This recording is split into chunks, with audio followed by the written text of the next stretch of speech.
Good morning. Now this is another set of question of the remainder. किसी को जैसे न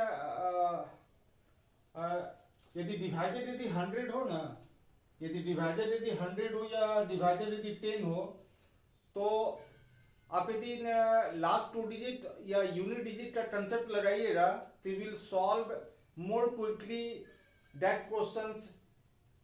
ओके, आप यदि यदि 100 हो और यहाँ भी 100 हो, डिवाइडेड यदि 100 हो, तो आप कंसेप्ट मतलब कि लास्ट टू डिजिट का कंसेप्ट में चले जाइएगा. If the divided is 100, you need to go into the concept of the last two digit. You will solve this question very quickly. ठीक है ना. तो डिवाइडेड यदि 100 होगा, किस में चले जाएंगे? लास्ट टू डिजिट में. ऐसे भी बनाइएगा यदि रिमाइंडर का जो हम लोग डिस्कस किए थे उस तरह बनाइएगा, तो it will take so much time to solve specific question. ठीक है ना. ठीक है. अब आते जरा क्या बताया हमको, या तो डिवाइजर 100 हो या तो डिवाइजर 10 हो. डिवाइजर 10 हो तो यूनिट डिजिट में जाएंगे और डिवाइजर 100 हो तो लास्ट टू डिजिट में जाएंगे. ठीक है ना. लेकिन यूनिट डिजिट और लास्ट टू डिजिट का आपको कंसेप्ट थोड़ा मालूम रहना पड़ेगा. ठीक है ना. अब ये बताइए 7 में हम क्या बताए थे? 7 में हम दो चीज बताए थे लास्ट टू डिजिट में. 7 में क्या बताए थे? 1 रहे, 3 रहे और 7 रहे और 9 रहे. इसका पावर यदि 20n हो तो हमेशा आता है 01 आता है. ठीक है ना. 01 या तो 1 रहे या तो 3 या तो 7 या 9, हमेशा क्या आएगा? 01. जहां भी मैंने पावर में n दिया है, n 20n 10n, तो पावर को या तो 20 से डिवाइड करेंगे. यदि यहाँ पर 20n है तो पावर को 20 से डिवाइड करेंगे. और यदि कहीं पर यदि हम 10n दिए हैं तो पावर को 10 से डिवाइड करेंगे.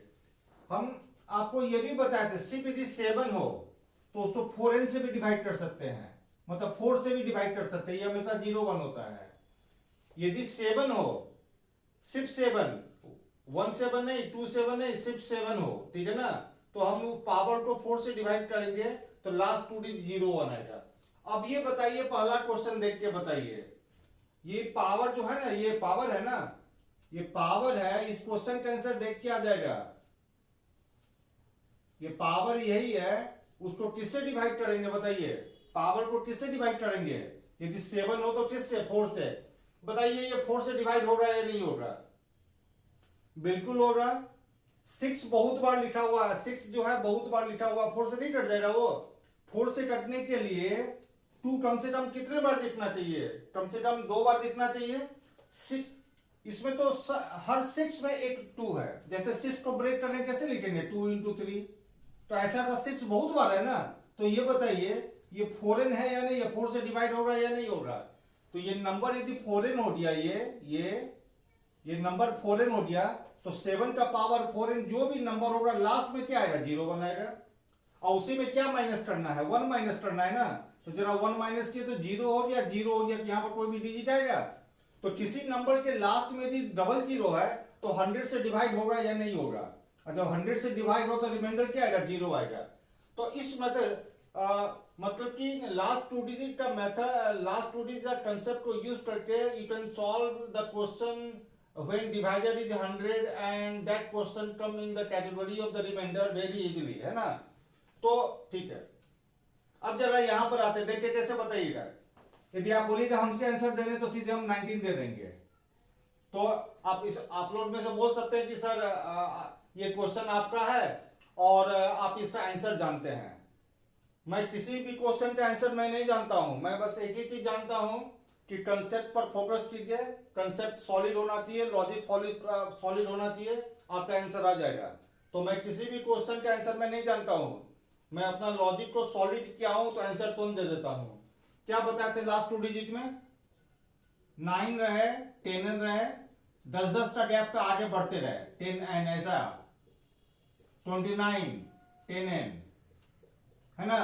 तो पावर को 10 का गैप पे आगे बढ़ते हैं. आगे में आएगा 39 का पावर 10n आएगा. ठीक है ना. तो पावर को किससे डिवाइड करेंगे? जहां पर हम n लिखे हुए हैं पावर को उसी नंबर से डिवाइड कीजिएगा. तो जरा 10 से डिवाइड कीजिए तो क्या बचेगा? यहाँ पर 1 बचेगा ना. और 19 का पावर 1 जो है लास्ट में 2 डिजिट क्या आएगा? 19 आएगा.